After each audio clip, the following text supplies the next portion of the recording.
Welcome to my channel featuring wildlife, nature, travel, and tips. Please subscribe, like, share, and click the notification button. Thank you! Hello guys!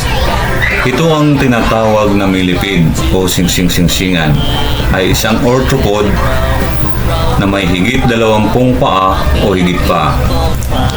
Ito ay madaling makita sa mga kagubatan. Ang katawan ng millipede ay nahati sa maraming segment. At bawat segment ay karaniwang may 2 pares ng mga paa. Ang pangalang millipede ay nagmula sa Latin na milli o 1,000 at pid ay paa. Kahit na bihirang magkaroon ng libo-libong paa ang mga millipede, kadalasan ay mayroon sila mula 40 hanggang 400 na paa. So guys, sa lugar nyo, ano ang tawag nyo dito?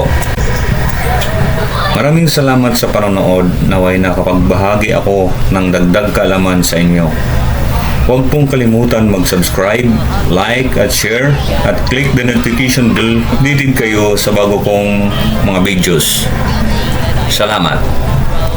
Grow up, I'll be a beautiful